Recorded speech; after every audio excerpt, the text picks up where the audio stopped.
بسم اللہ الرحمن الرحیم الحمد للہ رب العالمین والصلاة والسلام علی سید الانبیاء والمرسلین وعلی آلہ واصحابہ اجمعین۔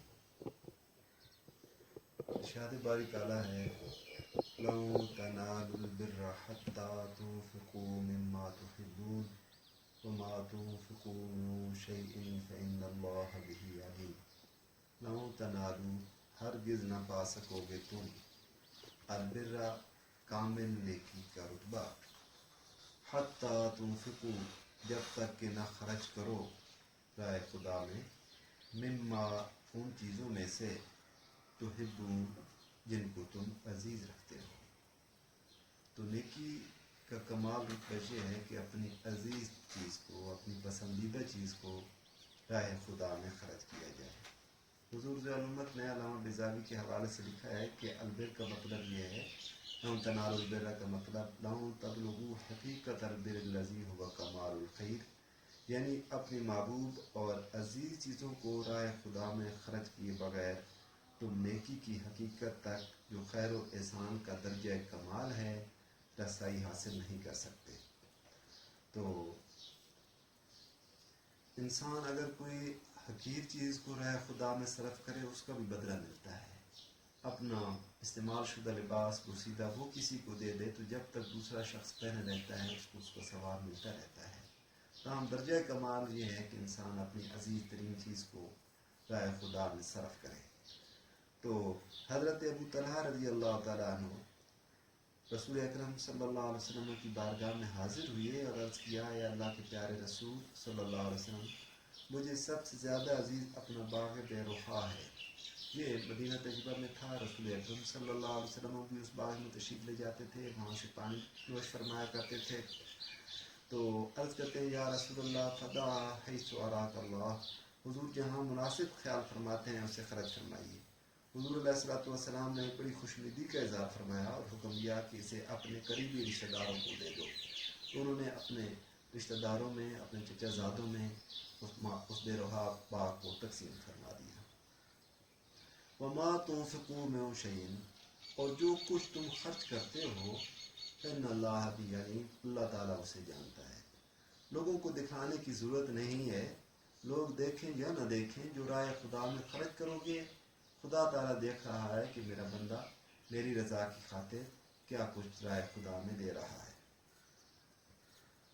کل الطعام کان حلا لبنی اسرائیل، کل الطعام سب کھانے کی چیزیں کانا حلا حلال تھیں لبنی اسرائیل بنی اسرائیل کے لیے، الا ما حرم اسرائیل علی نفسہ، مگر وہ جسے حرام کیا اسرائیل یعنی حضرت یعقوب علیہ السلام نے علی نفسہ اپنے آپ پر، من قبل ان تنزل التوراۃ اس سے پہلے کہ نازل کی گئی تورات۔ تو یہود نے رسول اکرم صلی اللہ علیہ وسلم پر جو اور طرح طرح کے بے بنیاد اعتراضات کیے، ان میں سے ایک تو یہ تھا کہ آپ لوگ ملت ابراہیمی کا دعویٰ کرتے ہو، ملت ابراہیمی میں گوشت اونٹ کا اور اس کا دودھ جو ہے وہ حرام تھا اور آپ لوگ اسے استعمال کرتے ہو۔ تو رسول اکرم صلی اللہ علیہ وآلہ وسلم نے اوپر اللہ تعالیٰ نے یہ آیت نازل فرمائی کہ یہ سب کھانے کی چیزیں بنی اسرائیل کے لیے حلال تھیں، تورات میں کوئی ایسا ذکر نہیں ہے، مگر وہ چیزیں جو حضرت اسرائیل نے حضرت یعقوب نے اپنے اوپر ناجائز کی تھیں، آپ کی طبیعت انہیں ناپسند کرتی تھی، یہ وجہ تھی، یا آپ بیمار تھے اور وہ چیزیں آپ کی مزاج کے موافق نہ تھیں، اس وجہ سے انہیں چھوڑ دیا تھا۔ تو حضور صلی اللہ علیہ وسلم نے لکھا ہے کہ حضرت یعقوب بعض روایات میں ہے کہ حضرت یعقوب علیہ السلام کو عرق النساء کی تکلیف تھی، اس لیے بطور پرہیز انہوں نے اونٹ کا گوشت اور دودھ چھوڑ دیا تھا۔ اگر تم اس بات کو تسلیم نہیں کرتے تو تورات لے آؤ، اس سے حقیقت حال روشن ہو جائے گی، لیکن انہیں ہمت نہ ہوئی کتاب لانے کی۔ اور تورات میں جو خرگوش کی ممانعت کا حکم ہے یہ بھی انہوں نے اپنی طرف سے اس میں اضافہ کر دیا تھا۔ تو انہیں اللہ تعالیٰ نے اپنے محبوب صلی اللہ علیہ وسلم پر یہ آیات نازل فرما کر یہ وضاحت فرما دی انہیں کہ یہ باتیں تمہاری اپنی اضافہ کردہ ہیں، تورات میں ایسی نہیں بات، کوئی ایسی بات نہیں ہے، نہ ہی دین ابراہیمی میں یہ چیزیں موجود تھیں۔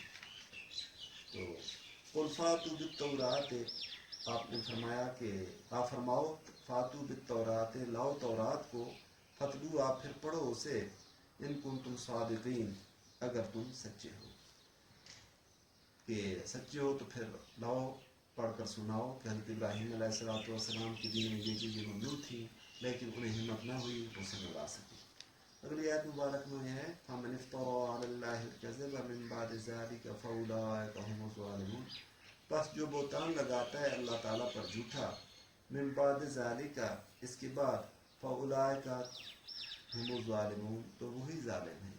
تو اللہ کی ذات پر بہتان مان لینا، اپنی طرف سے باتیں گھڑ کر خدا کی طرف منسوب کر دینا، یہ ظلم نہیں تو اور کیا ہے۔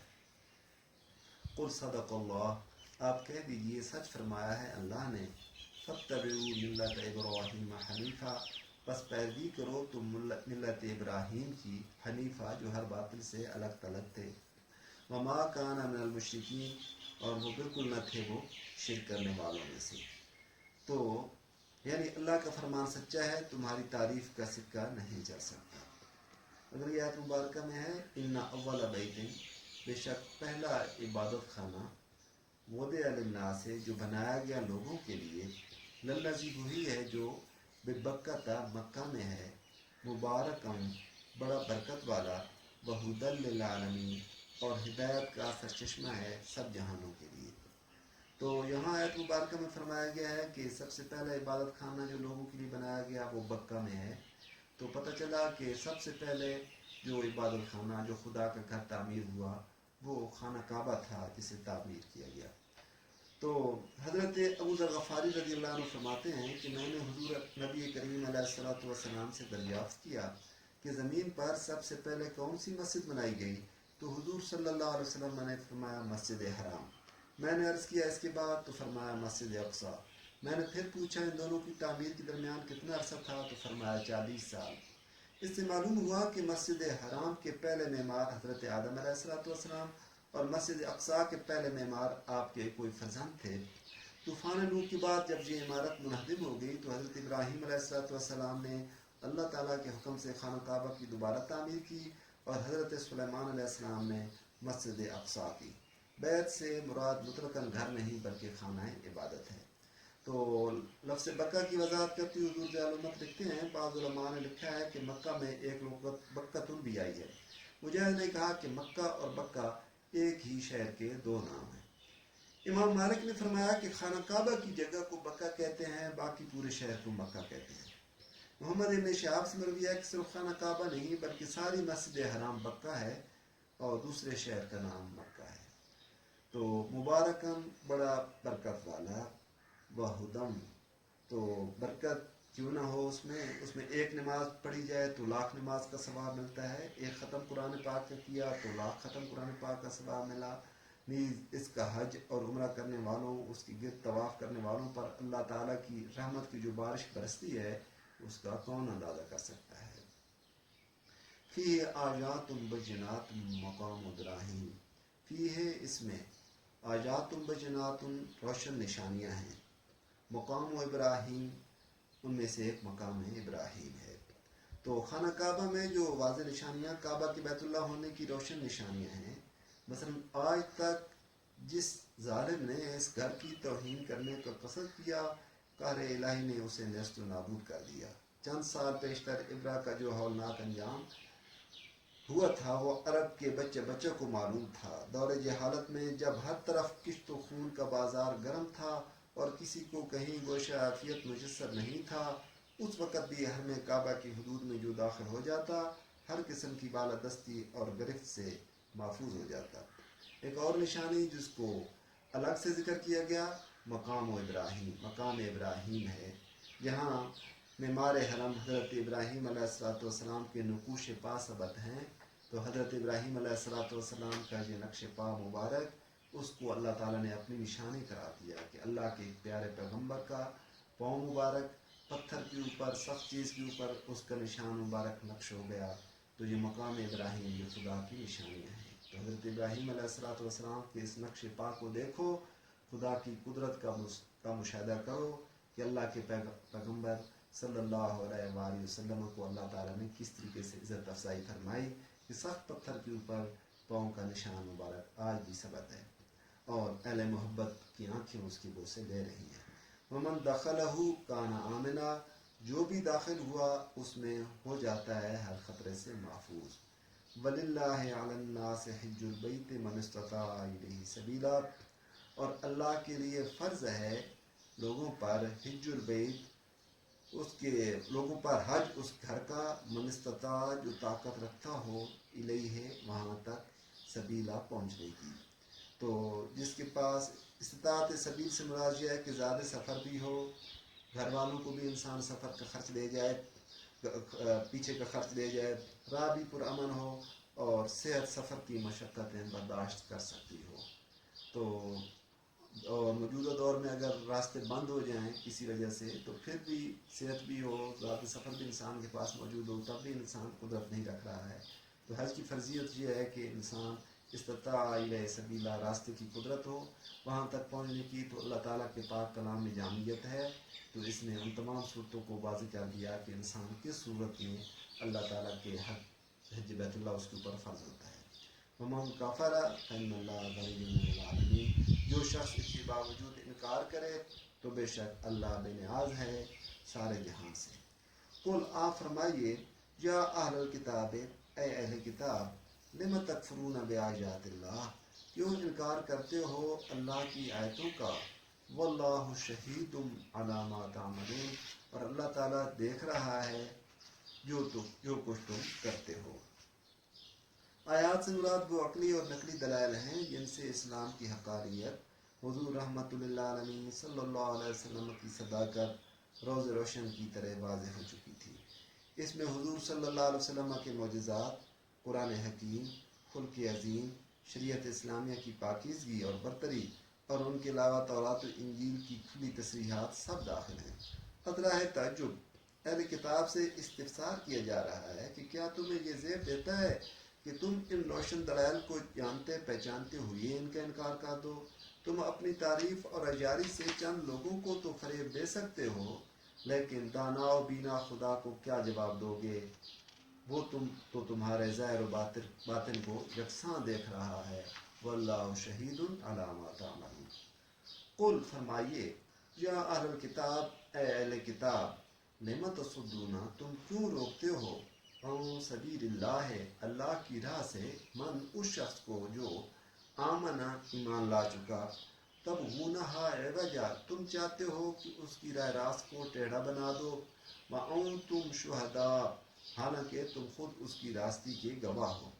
شہداء کا ایک معنی تو یہ ہے کہ اسلام کی حقانیت اور حضور سرور عالم صلی اللہ علیہ وسلم کی صداقت کہ تم خود گواہ ہو، لیکن علامہ قرطبی نے شہداء کا معنی اوکلا بھی کیا ہے، یعنی تم تو بڑے دانش مند ہو، بھلا کوئی تمہارے جیسا زیرک و دانا بھی ایسی حرکتیں کر سکتا ہے جن کا انجام دنیا میں ذلت اور آخرت میں رسوائی و شرمساری ہے۔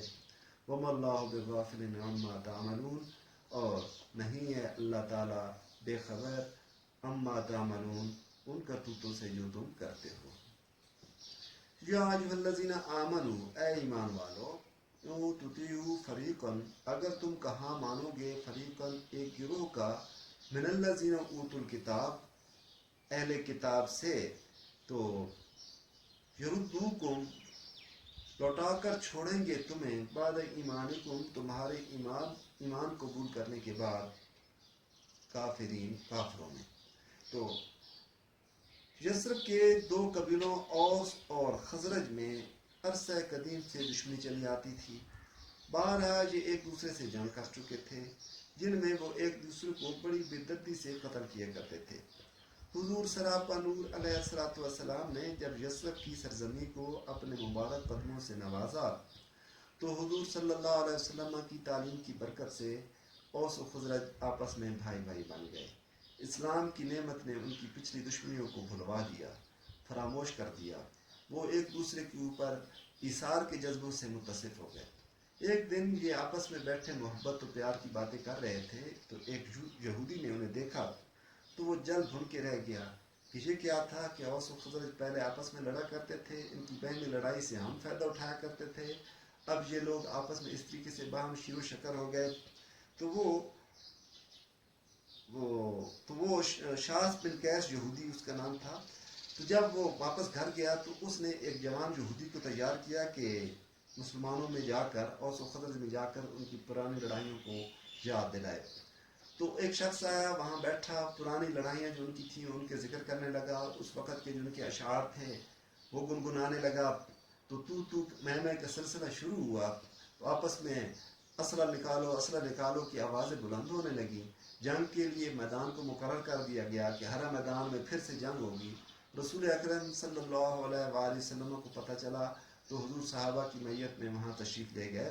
تو رحمت عالم صلی اللہ علیہ وآلہ وسلم نے انہیں اس وقت ارشاد فرمایا کہ اے اوس و خزرج تمہیں کیا ہو گیا؟ میری موجودگی میں تم عہد جاہلیت کی رسم کو تازہ کر رہے ہو. وہ عداوت اور دشمنی جس کے شعلوں کو اسلام کے ابر رحمت نے بجھا دیا, کیا تم پھر انہیں بھڑکانا چاہتے ہو؟ یہ شیطان کی وسوسہ اندازی ہے, تمہارے دشمن کی سازش ہے. حضور صلی عالم صلی اللہ علیہ وسلم کا یہ فرمان سن کر ان کی آنکھیں کھل گئیں. یکدم انہوں نے ہتھیار زمین پر پھینک دیے اور وہ آنکھیں جن سے ایک لمحہ پہلے غصہ و غضب کے انگارے برس رہے تھے اب اشکبار تھیں.